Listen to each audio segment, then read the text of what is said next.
Why is it seen as so normal to have paint imperfections on your car because it's old? But because people are untidy.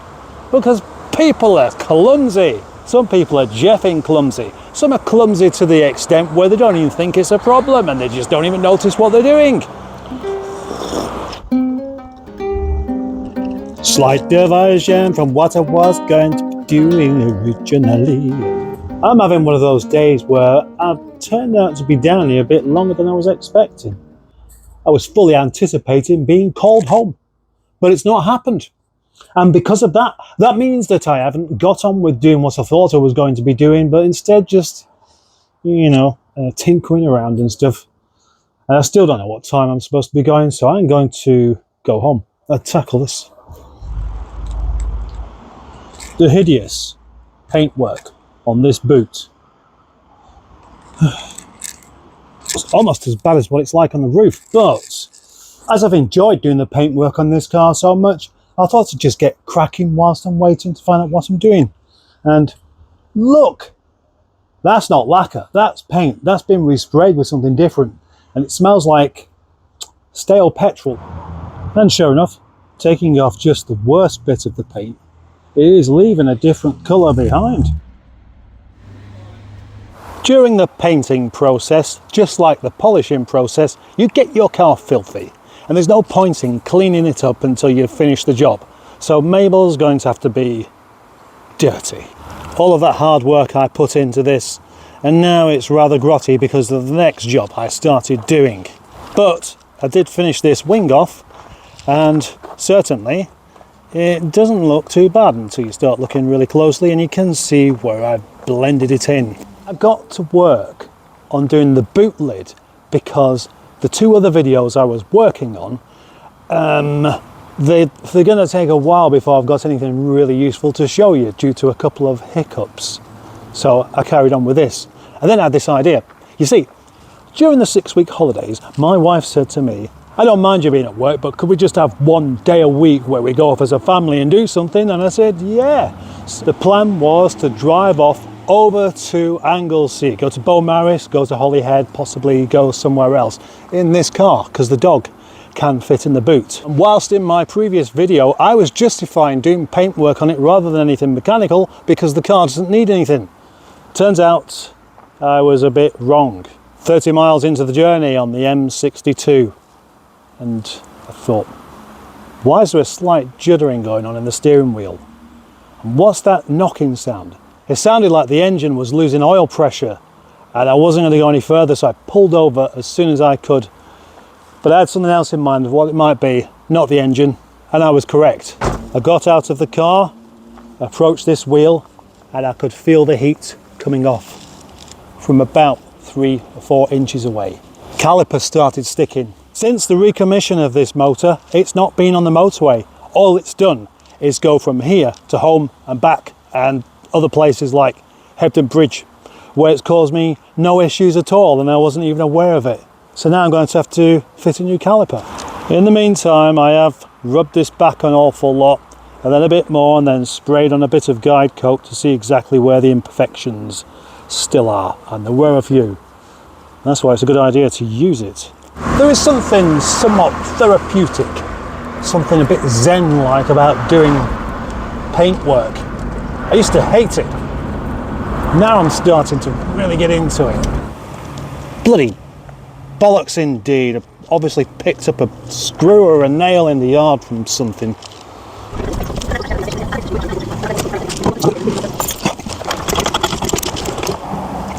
There, thank you, whoever it was that just dropped this on the floor and didn't bother to pick it up.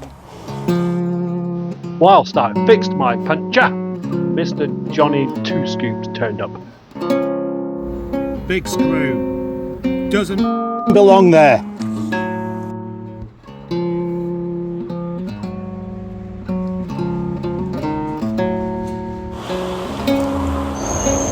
Let's forget about any paintwork at all today, because doing that caliper's a lot more important.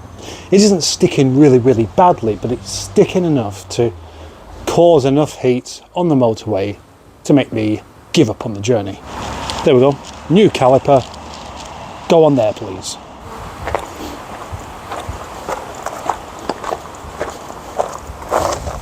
One new caliper fitted. What a palaver. Actually, it wasn't. No, not really. It was a doddle. Except for one of the sliders didn't want to come out. I had to yank it with locking pliers. No, that's got me worried that maybe it wasn't the caliper at fault, but the slider. Anyway, I've cleaned that up, put it all back together, bled the brakes, which kept on pumping loads and loads of air out, which of course isn't ideal.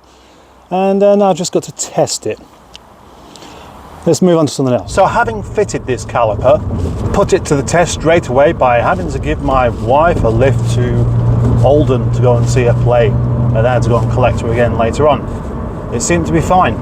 But on the return journey, I set off and got half a mile and thought, did I switch those onions off that I'm making for a curry? Just like triple checking the front door. Unless you put it in your mind that you've actually done something, you have a doubt. So I went back, and it's just as well I did, because as I turned around, suddenly all my lights went off and the car just stopped, and I managed to coast home just about. Opened the bonnet, and this is what I found.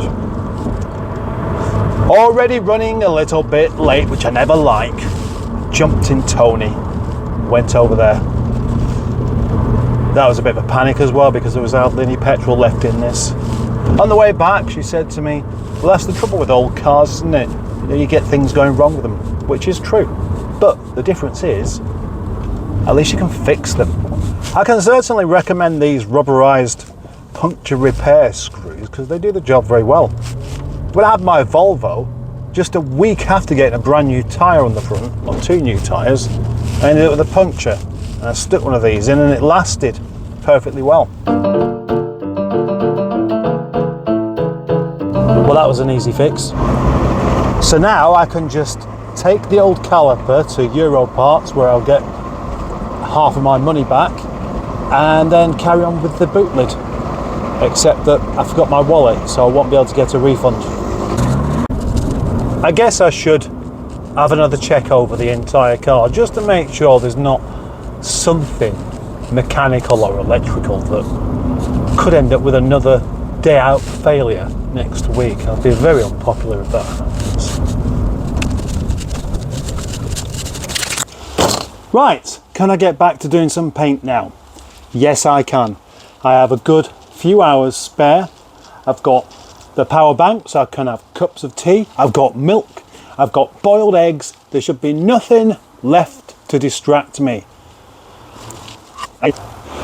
I've just bought some new masking tape from my favourite shop, and I shall go over this again with that stuff. What's it called?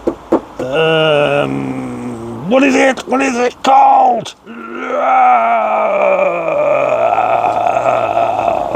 Guide coat.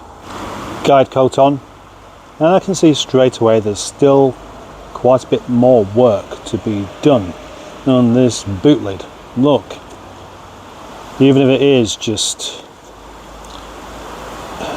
going back over it again with some finer sandy paper, and my attention is brought back to the real issue of the corrosion on this car, which isn't that, because that's not corrosion at all, it's just shite paint. I accidentally prodded that with my finger, and look, it's definitely just a bit on the buggedy side. So what harm can it do to just simply scrape it all off? Ugh. You see, although I have nothing to actually fix that at the moment, I can't help but just think it's getting worse and worse and worse again. So would it be better to just simply grind it all back and paint it and cover it up with some tape to stop that corrosion? Or am I reaching out a bit too far? Because I made my mind up. Do I do it today, or do I not do it today? Well, it gives me the opportunity to try out my new Dongcheng cordless grinder. I probably should leave it though. Well, I put some of the paint on it because I thought it was about time. But I used the wrong paint again because I don't want to waste the correct paint. Still, there's a tiny, tiny little bit left in the tin, and it is much better, but it's still not perfect. And a few dribbles from the tin as well.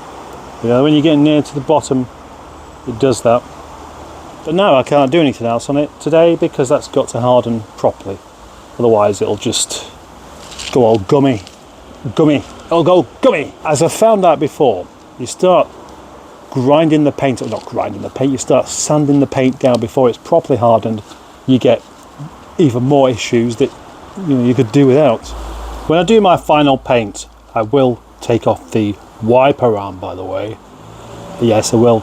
Very difficult to remove this rubber seal though without completely destroying it, so I've just got to get. I would like to finish this video off with just one small thing that's been bugging me, and that is the door cards. They need recovering really, but that's going to be a bit of a faff. So for the meantime, I'm just going to use some carpet glue and just see if I can get them to stick down a bit where they need to be.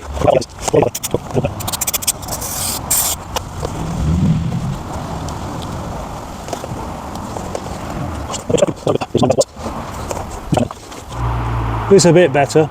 I'd like to say it's been quite a positive few days really. It means that next week we can go away for a day trip out, and I'll be probably no less worried about the car than I was before. And maybe I'm glad that that brake caliper started to stick when I was in Warrington and not actually in Wales. I am delighted that you've watched this video so far, and because you've watched it so far, that means you are deserving of a thank you from me. And you're also deserving of a thank you for being a subscriber. And you're also deserving of a thank you for being a channel member. And if you liked it, well, that's up to you. But thank you if you did. And if you commented, good, also appreciated. And if you've watched it this far whilst disagreeing with me on absolutely everything, but not been rude enough to say anything horrible, then thank you. Maybe you've spent the duration of this video feeling physically sick, but I doubt it. And if you did, I'm sure you'll tell me. For now, bye-bye.